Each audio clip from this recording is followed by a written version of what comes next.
Hello students, I am doctor Sunil from care institute of commerce. मैं आपको पढ़ाने जा रहा हूँ टॉप 5 मिस्टेक जो आप अकाउंटिंग इक्वेशन में करते हैं और जिनके कारण से आपका अकाउंटिंग इक्वेशन बिगड़ जाता है। Number 1 is the wrong analysis of a transaction. ये सबसे जरूरी होता है कि आप किसी ट्रांजेक्शन को सही से एनालाइज करें।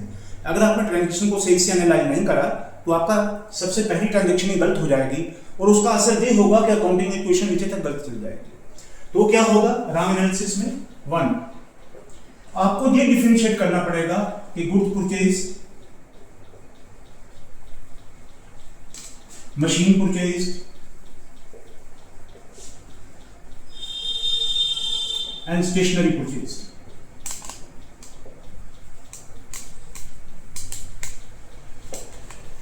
आपको इसका डिस्टिंक्शन आना चाहिए। गुड्स परचेज का मतलब हो गया गुड्स बढ़ गया है, गुड द स्टॉक जो आपका असेट है ये बढ़ गया है। मशीन परचेज का मतलब हो गया मशीन आपका फिक्स असेट बढ़ गया है, मशीन जो आपका फिक्स असेट है ये बढ़ गया है। इसको गुड्स द स्टॉक में नहीं लिख देना, मशीन को परचेज गुड्स में गुड्स के साथ ऐड नहीं करना है, मशीन अलग, क्योंकि वो फिक्स असेट है। गुड्स का मतलब होता है रूटीन का आइटम जिसे बिजनेस रोज खरीदता है बेचता है, खरीदता है बेचता है। और स्टेशनरी परचेज ये ऑफिस का खर्चा है फॉर ऑफिस यूज। तो ये स्टेशनरी आपका एक्सपेंस है, इससे एक्सपेंस बढ़ जाएगा। एक्सपेंस बढ़ जाएगा तो आपका कैपिटल कम हो जाएगा और मशीन बढ़ जाएगी तो आपके एसेट के नीचे फिक्स एसेट बढ़ जाएगा और गुड्स परचेज करेगा तो गुड एसेट बढ़ जाएगा। ध्यान रखिए इन तीनों का डिस्टिंक्शन आपको क्लियरली आना चाहिए। जब तक ये तीनों का डिस्टिंक्शन नहीं है, आप इन दो आइटमों को भी अगर गुड्स के साथ लिख दोगे तो उसी से क्वेश्चन आपका गलत हो जाएगा और सबसे टॉप एंट्री से वो नीचे तक सारी इक्वेशन गलत कर देगा। Number 2 is wrong treatment of revenue and expenses. आप रेवेन्यू और एक्सपेंसेस का गलत ट्रीटमेंट कर देते हैं। आपको ये आइडेंटिफाई करना है कि वो रेवेन्यू है, एक्सपेंस है। फिर से वही जो कंफ्यूज कर रहे हैं,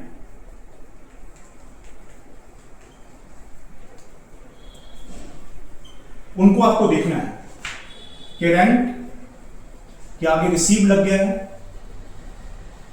ये रेवेन्यू बढ़ गया और आपका रेवेन्यू बढ़ जाए तो कैपिटल बढ़ जाएगा। अकाउंटिंग इक्वेशन में रेवेन्यू और एक्सपेंस ये दोनों कंपोनेंट कैपिटल की इंक्रीज डिक्रीज करते हैं। रेवेन्यू कैपिटल को बढ़ाता है और एक्सपेंस कैपिटल को कम करता है। ऐसे ही अगर रेंट के आगे पेड लग जाए ये एक्सपेंस बन जाएगा और ये आपके कैपिटल को कम करेगा।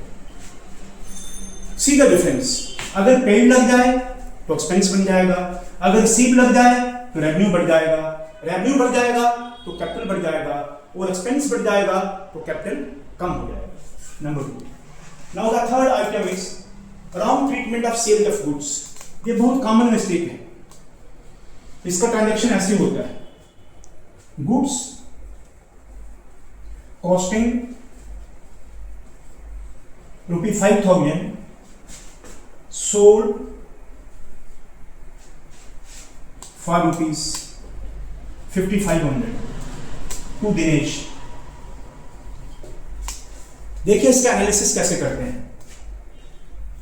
ये उसका कॉस्ट प्राइस है और ये उसका सेल प्राइस है। उसके पास दो ऑप्शन है, या तो वो कैश बेचेगा या उधार बेचेगा। जब इसका नाम लिख लिया इसका मतलब ये उधार बेचा, दिनेश डेटर है। तो कॉस्ट प्राइस गुड्स आपका सेट कम हो जाएगा। किस प्राइस से? Cost price. यानी कि जब दुकानदार सामान आपको डिलीवर करता है तो वो अपनी सेल्फ से उठा के जो सामान आपको देता है तो वो उसकी गुड्स कम होती है कॉस्ट प्राइस पे। तो गुड्स कम हो जाएंगी कॉस्ट प्राइस पे, यानी कि 5,000 से। और उसने जो सामान डेटर को बेचा 5,500 में, तो दिनेश उसका डेटर बढ़ जाएगा।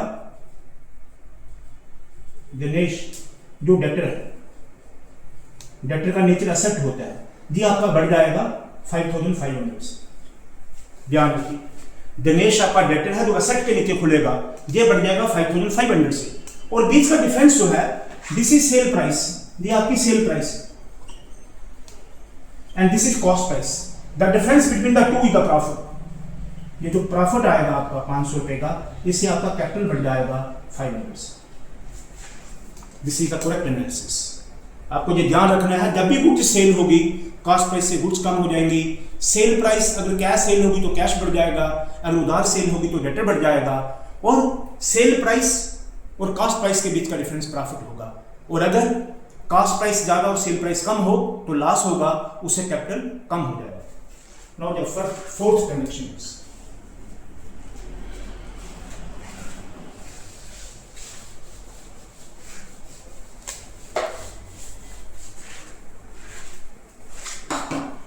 Mismatch of accounting equation due to cash discount. अगर आपका इक्वेशन ही मिसमैच बन जाएगा तो उसके सारे टोटल आगे गड़बड़ हो जाएंगे। वो equation assets equal to liability plus capital के बराबर नहीं रहेगी। तो आपने ये देखना है कि उस ट्रांजैक्शन के सारे एस्पेक्ट आपने ले लिए हैं, अगर कोई एस्पेक्ट आपका गलती से छूट जाएगा तो इक्वेशन आपका मिसमैच हो जाएगा, यानी कि रिसीव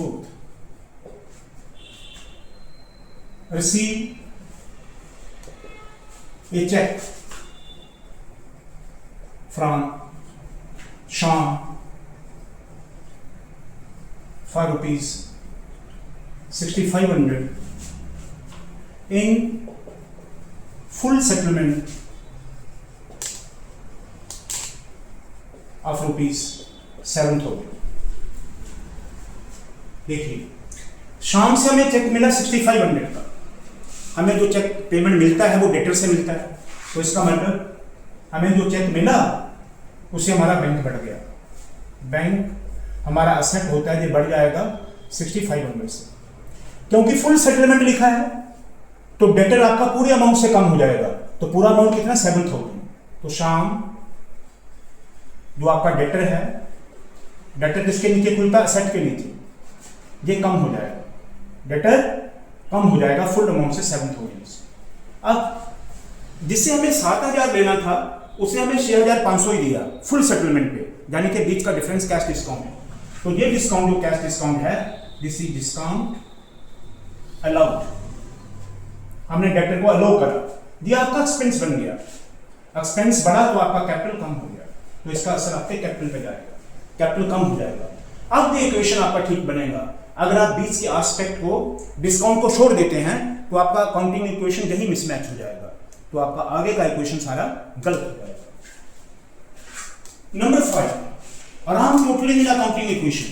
हर एक इक्वेशन को सॉल्व करके आपको उसका टोटल देखना होता है, और हर एक टोटल को ध्यान से देखें कि न्यू इक्वेशन का टोटल आपका मैच कर रहा है, असेट्स के टोटल लायबिलिटी प्लस कैपिटल के साथ मैच हो रहे हैं, यानी कि लेफ्ट हैंड साइड के टोटल राइट हैंड साइड के साथ मैच कर रहे हैं। अगर आपने हर एक ट्रांजैक्शन के टोटल को चेक नहीं करा तो गलत टोटल आपका आगे तक जाएगा, और लास्ट में जब आप assets equal to liability plus capital करोगे तो वो बैलेंस नहीं आएगा, आपके अकाउंटिंग इक्वेशन का रिजल्ट गलत हो जाएगा।